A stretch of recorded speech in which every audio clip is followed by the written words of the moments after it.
My dear friends, നമുക്ക് സാമ്പാർ ചീരയും ചെറുപയറും കൂടെ കറി വെച്ചാലോ? വെക്കാം. ആദ്യം ചെറുപയർ നമുക്ക് അടുത്ത് വെച്ച് വേവിച്ചെടുക്കാം. അതിന് ശേഷം നമുക്ക് തേങ്ങയൊക്കെ അരച്ചെടുക്കാം. അതിലേക്ക് നമുക്ക് ചെറുപയറിലേക്ക് ലേശം മുളക് പൊടി,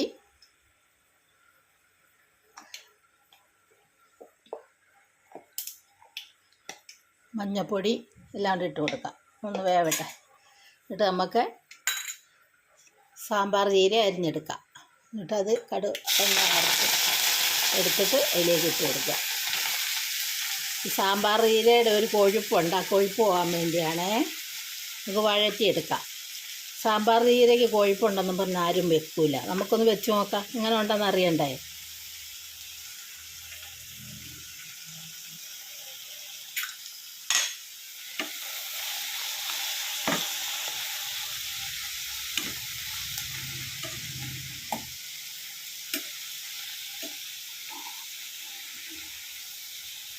സാമ്പാർ ചീര ഒന്ന് വാടട്ടെ.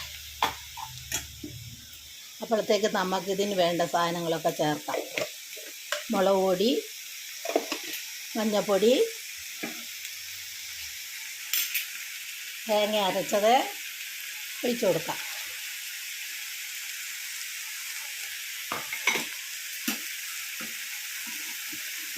ചെറുപയറും സാമ്പാർ ചീരയും കൂടെ കറി വെച്ചത്.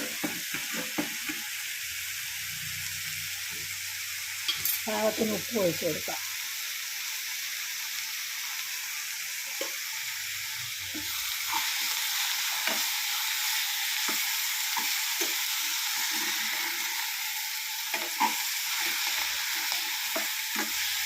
സാമ്പാർ ചീര വഴറ്റിയിട്ടാൽ കൊഴുപ്പുണ്ടാവില്ല കേട്ടോ. നമ്മൾ വെണ്ടയ്ക്കൊക്കെ വഴറ്റൂലേ, അത് കൊഴുപ്പ് അങ്ങ് പോകുമല്ലോ വഴറ്റി കഴിയുമ്പോൾ. പറഞ്ഞോളൂ, ഇതൊന്ന് വഴറ്റി നോക്കുക.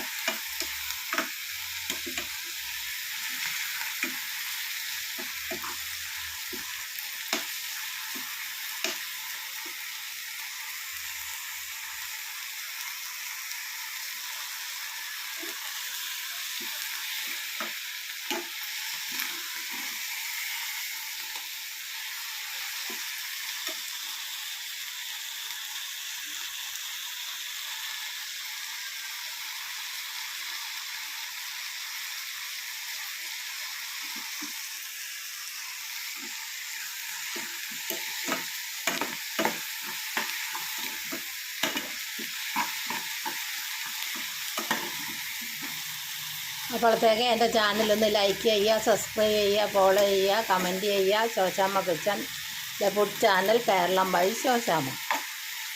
സാമ്പാർ ചീരയും ചെറുപയറും കൂടെ കറി വെച്ച് നമുക്ക് ആ ചെറുപയർ ഇങ്ങോട്ട് വെച്ച് കൊടുക്കാം.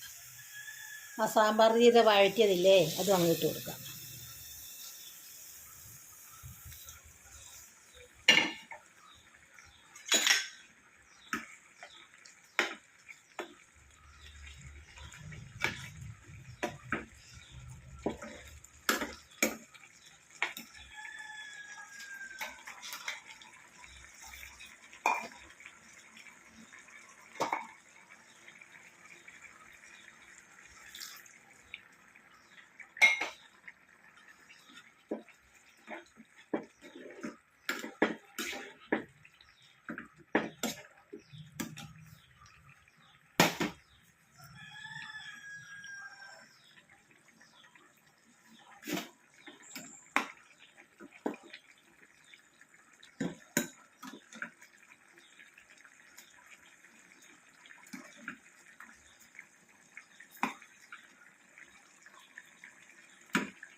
സാമ്പാർ ചീര ചെറുപയറും കൂടെ കറി വെച്ചത്.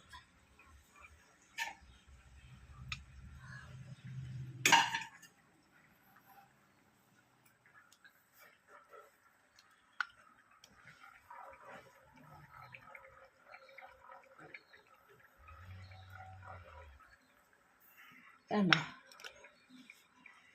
എല്ലാവരും ഉണ്ടാക്കി നോക്കുക. ലൈക്ക് ചെയ്യുക, സബ്സ്ക്രൈബ് ചെയ്യുക, ഫോളോ ചെയ്യുക. നല്ല രുചിയായ കറി, ഒരു മായമില്ലാത്ത കറി.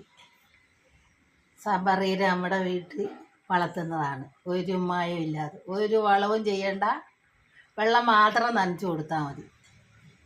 എല്ലാവരും ഉണ്ടാക്കി നോക്കുക. ലൈക്ക് ചെയ്യുക, സബ്സ്ക്രൈബ് ചെയ്യുക, ഫോളോ ചെയ്യുക, കമൻറ്റ് ചെയ്യുക. Shoshamma kitchen food channel Keralam by Shoshamma. Sambar